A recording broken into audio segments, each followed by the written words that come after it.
mom calls me the luckiest unlucky guy, which I think is really about as succinctly as you can put it.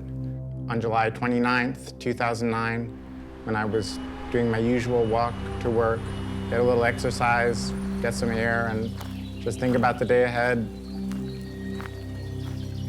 a giant rotten limb fell from a tree as I walked beneath it in Central Park and clobbered me.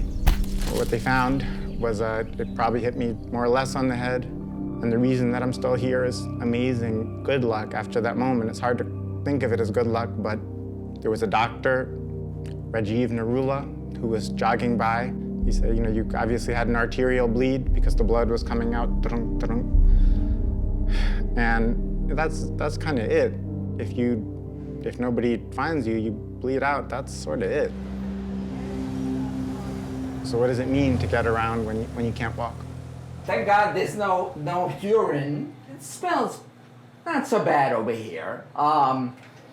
As elevators go, it's pretty good. Pretty good, this one.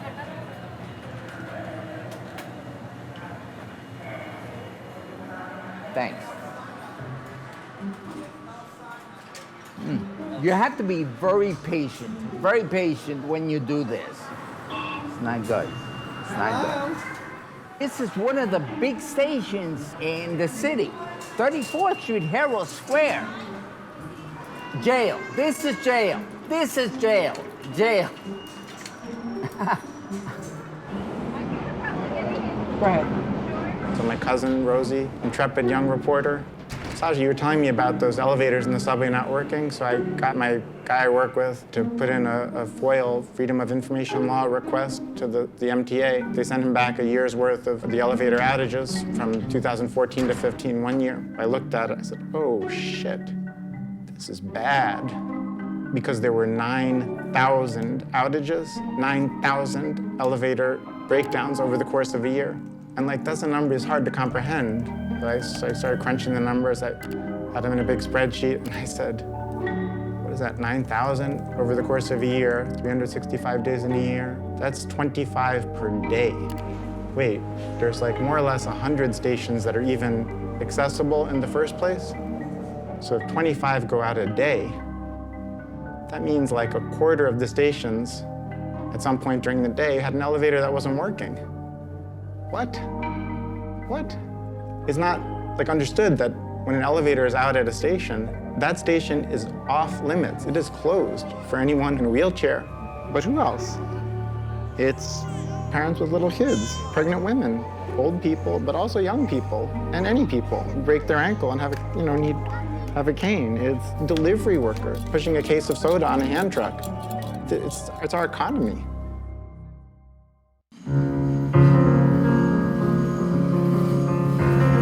We are a city of people who take public transportation. If you don't have good, accessible transportation, you will never get out of poverty and impoverishment. So we're really reinforcing historic discrimination and segregation through transit injustice. Institutional discrimination kept walking in the door. I mean, you couldn't get away from it. They won't rent to me because I'm disabled. They won't hire me because I'm disabled. I didn't get into the school because I'm disabled. I now lift my pen to sign this Americans with Disability Act and say, let the shameful wall of exclusion finally come tumbling down. The ADA passed in 22 months. There's nothing like that. Nothing this sweeping, nothing this big. You have to act to accommodate a disabled person. And if you don't, it's discrimination.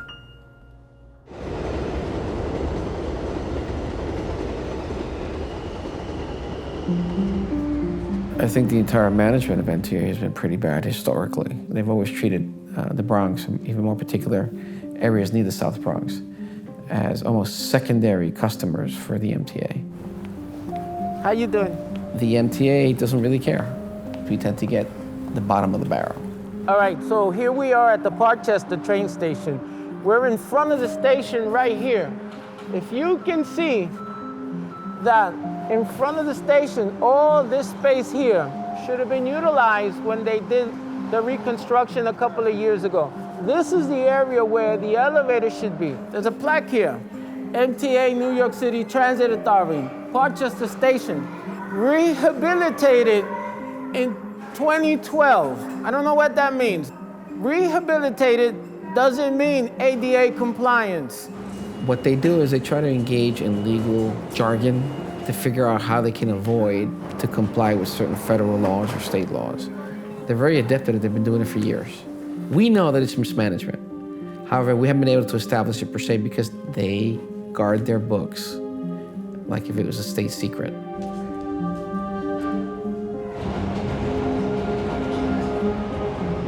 You know, the MTA has this habit of renovating stations, major renovations, without adding accessibility. Take the Enhanced Station Initiative, for example.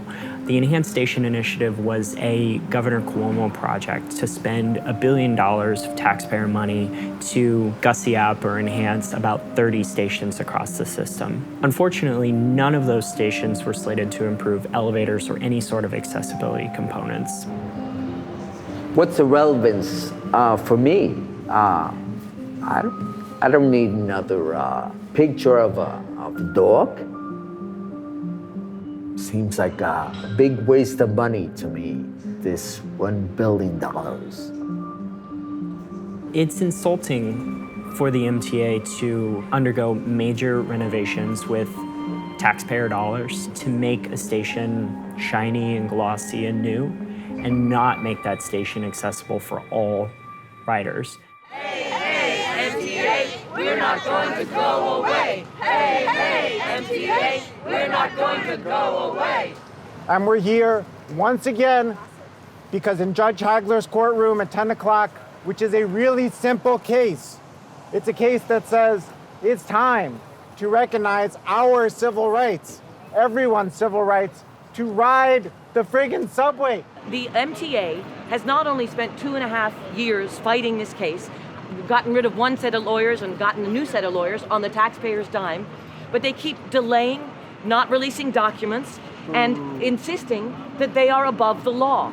They're not above the law. The American with Disabilities Act is the law. It's not an option. It's not a suggestion. It's not maybe later. It's the law. Governor Cuomo, or Governor Cardboard, was nice enough to join us today, and it's his show. But it's not really so funny because Malaysia Goodson fell down the stairs and died with her stroller. It's just not right. What do we want? Elevators. When do we want them? Now. What do we want? Elevators. When do we want them? Now.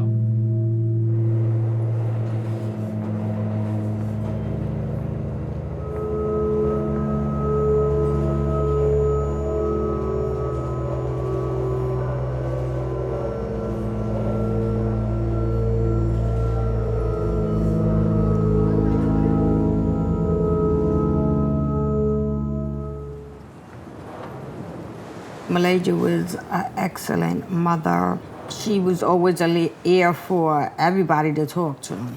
She was definitely more mature than all of us. I was home when I heard the news that Malaysia died. My whole world was upside down. Everything just stopped.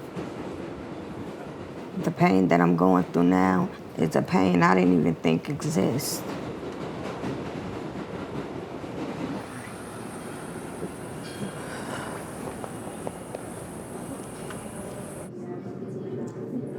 Just imagining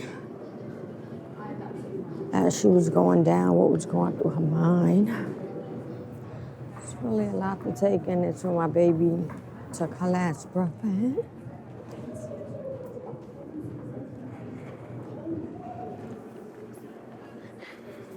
It feels so funny just being in here.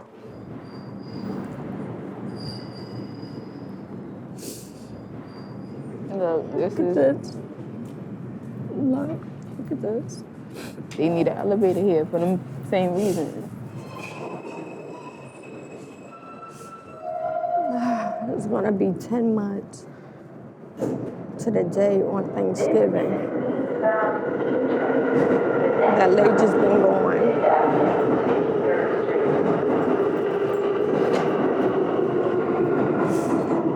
last year, I would have never imagined that my baby wouldn't be here with us this Thanksgiving.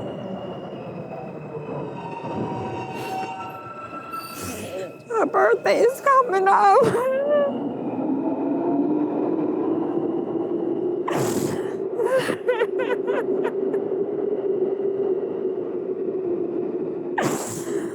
Oh, God. It's terrible and sad, but people die in accidents every day, but this is one that didn't have to happen like that. Because in any city with accessible transit, which is most other cities, she would have been taking an elevator or pushing that stroller up a ramp. Thing is, New York has a huge advantage that we're throwing away because our rapid transit, our subway, is not that deep underground. Our subway is usually something like 12 to 20 feet underground. We could build ramps at a lot of places. So we build ramps, and then we can build much lighter weight, less expensive, easier to maintain elevators. Leadership matters. New York City Transit now has a new focus on accessibility thanks to hiring people like Alex Elagudin. My name is Alex Elagudin. I'm the Senior Advisor for System-Wide Accessibility here at MTA New York City Transit. I oversee accessibility for subways, buses, and our paratransit division on behalf of the President.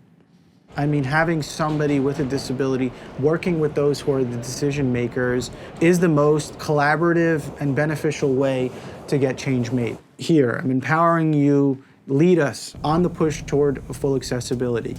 I think that's how you get it done. There are so many different disabilities. Those disabilities interact with our transit system in so many different ways. So by playing this role internally, I feel like I'm building the bridge, right? I'd like to believe I represent the bridge from the community and the advocates to the executive and leadership here at New York City Transit. We feel incredibly fortunate, historic investment into 70 ADA stations. This is a tripling of the pace that we've usually done in 5-year terms. It really puts into perspective and hope that full accessibility may one day be a possibility. MTA riding first class. How come I don't feel like first class? It's a plan. It's another plan, and the track record is not good. I'll hold my applause for now. You know, the only thing I can say is just give us a chance to deliver. But just saying that it's all talk, I think is just them being just critics and just I would say maybe even going to a level where they're not supporting the cause itself by not letting us get on with our work.